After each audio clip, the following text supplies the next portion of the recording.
Assalamualaikum warahmatullahi wabarakatuh. Waalaikumsalam warahmatullahi wabarakatuh. Alhamdulillahi rabbil alamin. Wa bihi nasta'inu ala umurid dunya waddin. Wassalatu wassalamu ala asyrafil anbiya'i wal mursalin wa ala alihi wa sahbihi ajma'in, amma ba'd. Qala Allah Ta'ala fi kitabihil karim, a'udzu billahi minasy syaithanir rajim. Bismillahirrahmanirrahim. Ya ayyuhalladzina amanu taqullaha haqqa tuqatih wa la tamutunna illa wa antum muslimun. Qala Rasulullah sallallahu alaihi wasallam, ittaqillaha haitsumma kunta wa tabisatil hasanata tamhuha wa khaliqin nasi bi khuluqin hasan. Shadaqallahul azim wa sadaqa rasuluna bil karim wa nahnu ala dzalika minasyahidin wa syakirin walhamdulillahi rabbil alamin. Jamaah sekalian, pencinta YouTuber, insyaallah kita sama-sama dimuliakan Allah Subhanahu wa taala. Tentunya dengan memanjatkan puja dan puji syukur atas kehadirat Allah Subhanahu wa taala, maka kita bisa bertatap muka, bertemu kembali meskipun hanya dunia maya atau lewat dunia maya. Mudah-mudahan apa yang kami sampaikan, apa yang kami bicarakan bermanfaat buat kita semua. Kami menyampaikannya dengan ikhlas semata-mata karena Allah, dan kami menyampaikannya semata-mata karena dakwah meskipun lewat YouTube. Ikhwan fillah rahimakumullah yang dirahmati Allah Subhanahu wa taala. Mudah-mudahan kita selalu dilindungi oleh Allah Subhanahu wa taala, jauhkan dari penyakit yang berbahaya saat ini. Keluarga kita sehat semua, anak-anak kita, istri kita, cucu-cucu kita dan lain sebagainya, saudara-saudara kita mudah-mudahan terlindung dari COVID-19. Allahumma inna na'udzubika minal barasi wal junun wal juzam wa min sayyi'il asqam birahmatika ya arhamar rahimin. Salawat beriring salam mudah-mudahan Allah berkenan untuk melimpah curahkan kepada junjungan kita Nabi besar Muhammad sallallahu alaihi wasallam.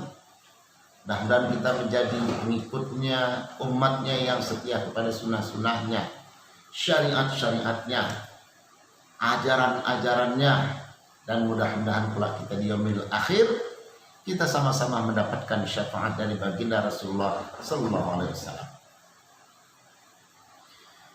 Ikhwan fillah rahimakumullah, tidak kita sadari bahwa ternyata ada hal-hal yang akan membuat kita celaka. Tidak kita sadari ada beberapa hal yang akan membuat kita terjerumus kepada jurang kesesatan. Tetapi kita terlena karenanya. Kita tidak menyadari karena kita selalu membayangkan sesuatu kadang-kadang yang tidak kita inginkan. Ikhwan fillah rahimakumullah, pada kesempatan hari ini melalui dunia maya ini saya akan menyampaikan tanda-tanda yang akan membuat orang celaka. Ada 4. Ikutin terus, jangan sampai 4-4-nya ketinggalan, jangan sampai 1 ketinggalan, 2 ketinggalan. Apa saja 4 itu yang akan membuat orang menjadi celaka atau seseorang itu menjadi celaka. Celakanya bukan karena kecelakaan ditabrak mobil, atau bukan karena celakanya jatuh dari pohon, bukan. Tetapi celaka yang dimaksud di sini adalah celaka dunia dan celaka akhirat yang menyebabkan nanti dia ketika di dalam alam akhirat dihina oleh Allah karena perbuatannya selama hidup di dunia tidak pernah menyenangkan orang lain. Jemaah sekalian rahmati Allah Subhanahu wa taala. Celaka yang pertama adalah nisyanud dzunubil madiyati. Nisyanud dzunubil madiyati wa hiya indallahi mahfudhuh. Yang pertama adalah melupakan dosa-dosa yang telah lewat padahal tercatat di sisi Allah Subhanahu wa taala. Orang yang akan celaka pertama adalah orang-orang yang melupakan dosa-dosanya yang telah lalu padahal dosanya itu tercatat di sisi Allah Subhanahu wa taala. Yang membuat orang terlena. Dia tidak menyadari dosa-dosa yang lalu itu sudah banyak. Perbuatan-perbuatan yang lalunya yang buruk itu sudah banyak. Tetapi dia tidak sadari. Sehingga dia terlena oleh kehidupan dunia, tidak sempat bertaubat, tidak mau mendekatkan diri kepada Allah Subhanahu wa taala, tidak bersegera kepada ampunan Allah Subhanahu wa taala, sehingga dia terjerumus ke jurang kesesatan dan dia menjadi celaka sampai celakanya ke akhirat. Ikhwan fillah rahimakumullah. Oleh karena itu, supaya kita tidak celaka, yang pertama adalah kita harus enggan berbuat dosa kembali. Karena kita mengingat dosa masa lalu yang masih ada, masih banyak, yang kita belum sempat bertaubat dan belum tentu Allah mengampuni dosa-dosa kita. Makanya ketika kita akan berbuat sesuatu yang tercela, ketika kita akan berbuat sesuatu yang tidak kita inginkan, maka hendaknya kita berpikir kembali agar dosa-dosa yang lalu terhapus dan dosa-dosa yang akan kita berbuat tidak jadi kita lakukan. Yang kedua adalah kita khawatir dosa kita yang lalu tidak diampuni oleh Allah. Banyak orang yang telah merasa dirinya diampuni oleh Allah. Banyak orang yang merasa dirinya tidak berdosa, tetapi dosa-dosa yang lalu tidak pernah ditaubatkan. Dosa-dosa yang telah lalu dia tidak pernah menyesal atas perbuatan itu, tetapi dia berbuat kembali untuk dosa yang berikutnya. Sehingga dosa-dosa itu ibarat kaca yang kotor atau kotoran yang nempel di kaca. Apabila kita tidak bersihkan dengan kain lap, ketika debu itu nempel, maka seyogyanya debu itu akan bersarang di kaca dan semakin lama kaca itu akan semakin kotor. Kemudian adalah khawatir belum sempat taubat kita kepada Allah. Belum sempat kita taubat kepada Allah dengan dosa-dosa kita yang lalu. Tapi Allah telah memanggil kita. Maka ketika kita dipanggil oleh Allah, kita dalam keadaan berdosa, banyak berdosa, maka kita akan celaka menghadap Allah Subhanahu wa taala. Nanti bisa jadi kita akan Allah hinakan di hadapannya. Justru karena itu, janganlah kita selalu berbuat dosa, berpikir 2 kali untuk berbuat dosa, bahkan 7 kali, agar dosa-dosa yang telah lalu diampuni oleh Allah, dosa yang akan datang tidak akan kita jadikan. Kemudian yang kedua adalah tanda-tanda orang yang akan celaka adalah wazikril hasanatil madiyati wala yudari aqbilat amrudat. Menyebut atau mengingat-ingat kebaikan-kebaikan yang telah lewat. Padahal kebaikan-kebaikan itu dia tidak tahu diterima atau tidak oleh Allah. Selalu orang ini menyebut-nyebut kebaikan di masa lalu, menyebut-nyebutkan pemberian yang dia telah lakukan. Padahal pemberian yang kita lakukan itu anggap saja kita membuang sampah ke dalam kotak sampah. Tidak perlu kita ingat-ingat kembali. Kita ikhlaskan semata-mata karena Allah Subhanahu wa taala. Ini kadang-kadang kalau nggak saya masjid nggak jadi. Saya yang paling banyak nyumbang di masjid itu.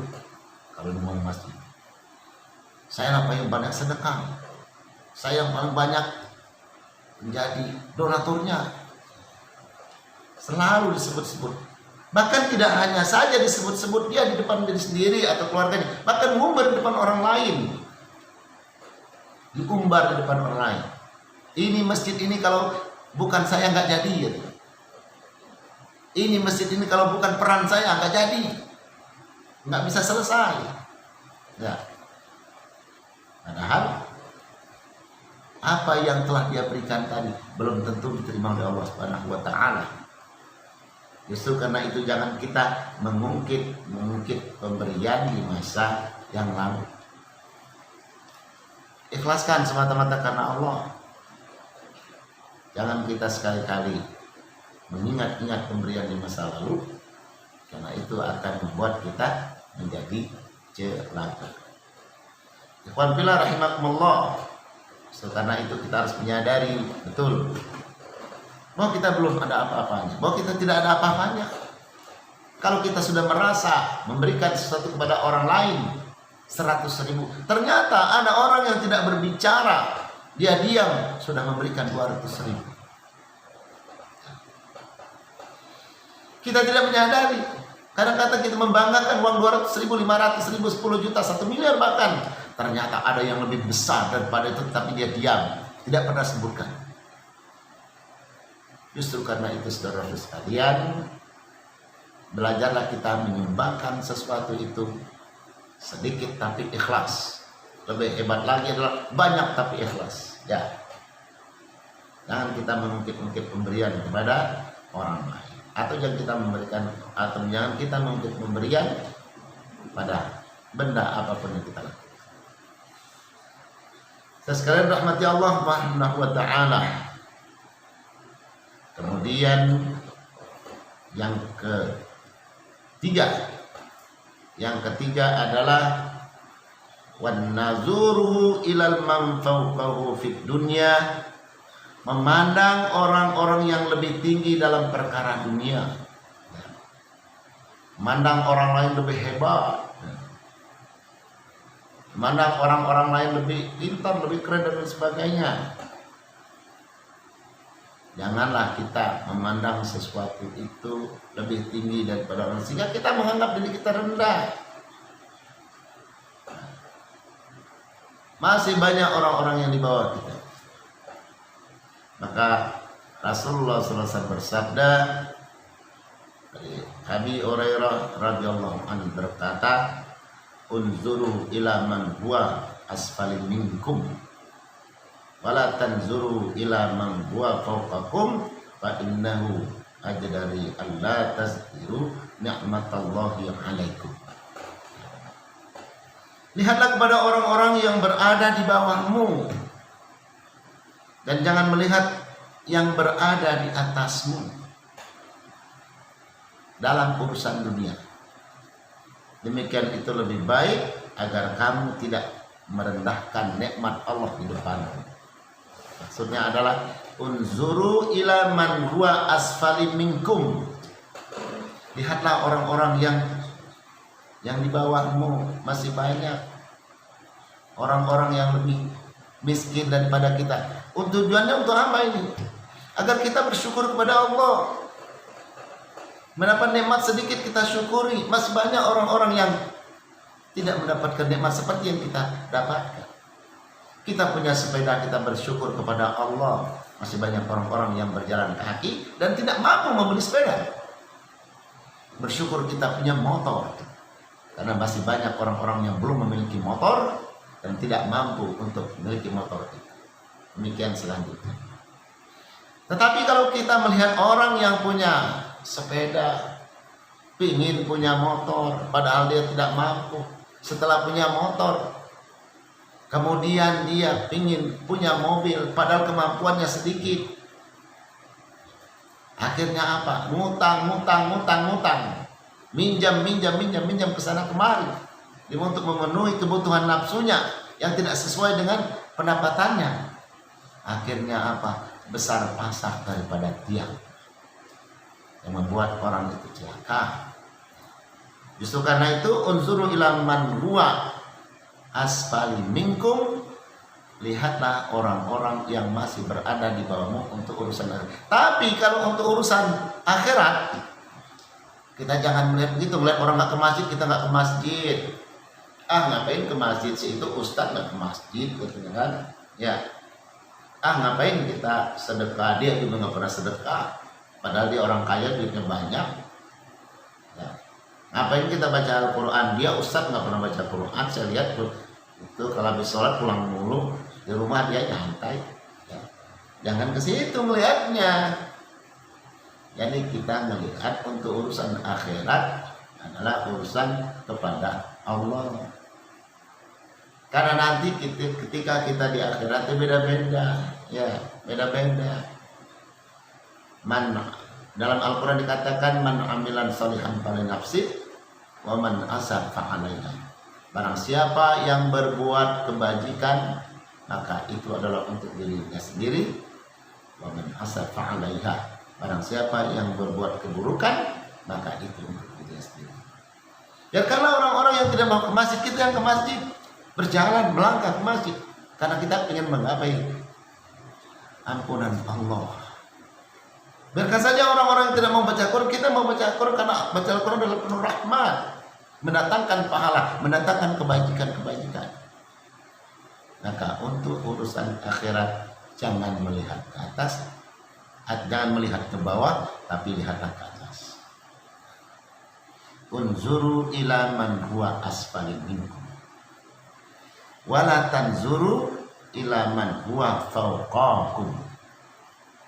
Janganlah kamu untuk melihat kepada orang yang berada di atasmu.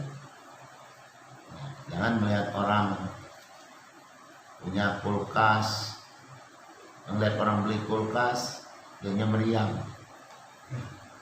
Lihat orang beli motor, dia meriang karena iri hati, cemburu. Cemburuan itulah yang akan mendatangkan kecelakaan pada dirinya. Iri dan dengki itu adalah kecelakaannya pada dirinya. Ikhwan fillah rahimakumullah, mudah-mudahan kita terhindar dari hal-hal yang demikian. Mudah-mudahan kita terhindar dari kecelakaan atau kecelakaan dunia dan juga kecelakaan akhirat. Yang keempat adalah wananzuruhu ilayya min dunihi fid din. Memandang orang yang lebih rendah perkara agama, seperti tadi yang saya katakan.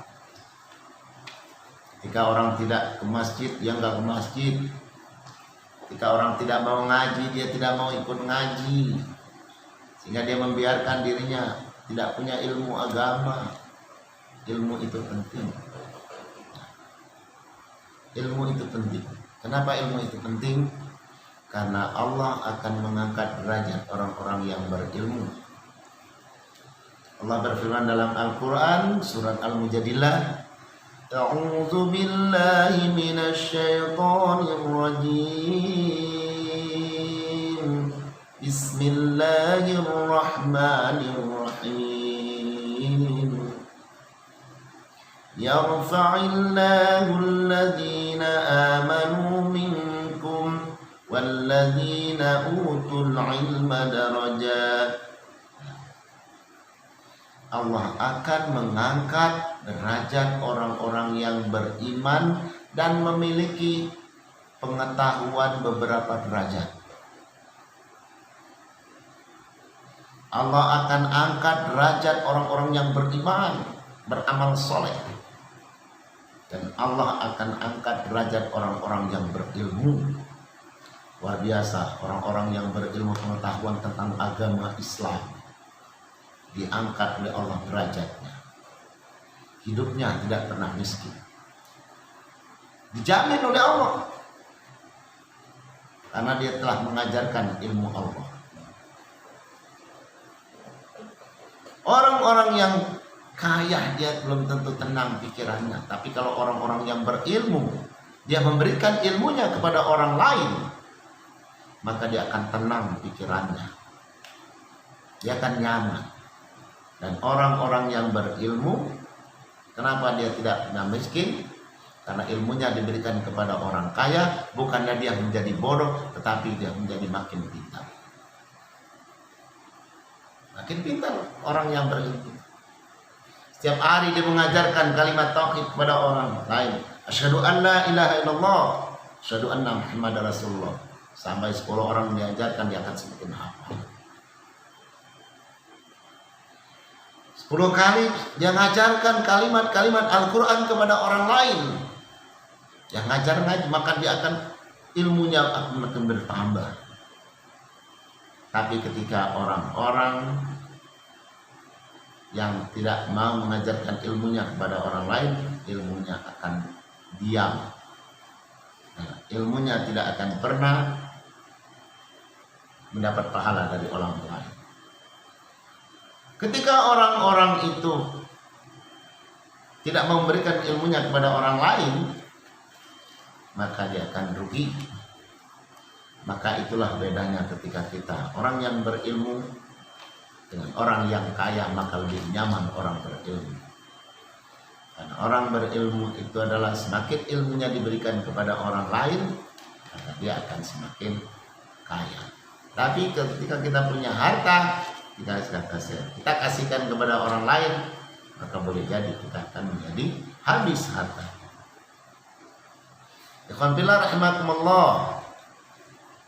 Mudah-mudahan kita menjadi orang-orang yang memiliki ilmu, agar kita tidak memandang orang yang lebih rendah dalam perkara urusan agama. Urusan agama itu adalah perlu kita melihat ke atas, bukan kita melihat ke bawah.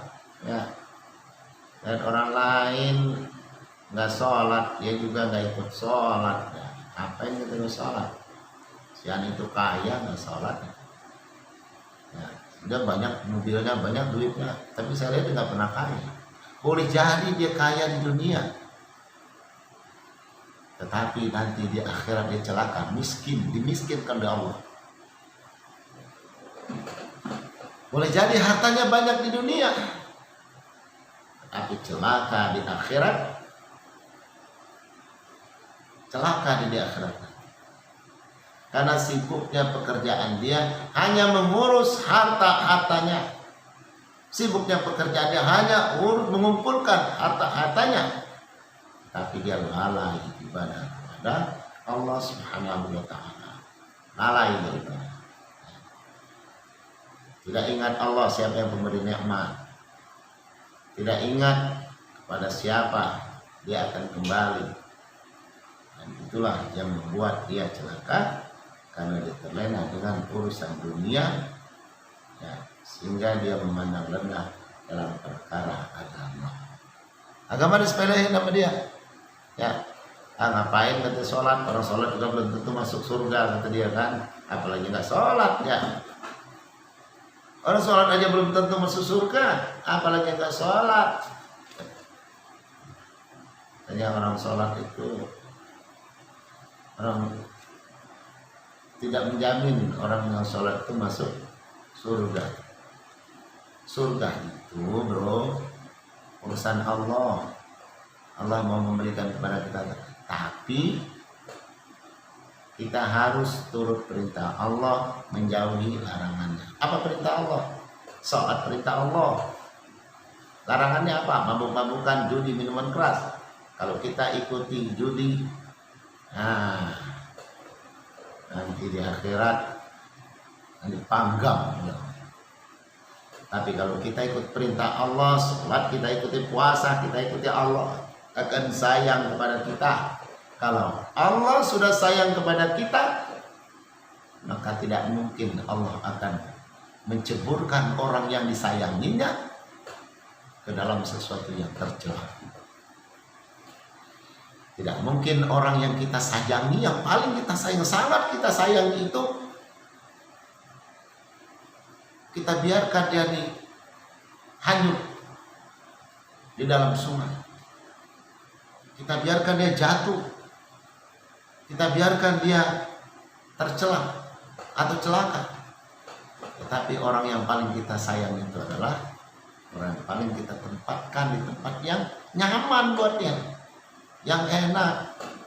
Kalau kita bawa anak yang sangat kita sayangi ke mal-mal, berikan makanan-makanan yang enak, diberikan apa yang dia mau, Ya mau ini kita berikan, demikian juga nanti ketika di akhirat. Kalau Allah sudah sayang memberikan rahmatnya kepada kita, karena kita menurut perintah Allah dan menjauhi larangannya, maka pasti Allah tempatkan ke tempat yang nyaman di sisinya. Pasti Allah tempatkan ke sebuah tempat yang paling nikmat di dalamnya. Pasti Allah tempatkan kita ke tempat yang paling sejuk di sisi Allah Subhanahu wa taala.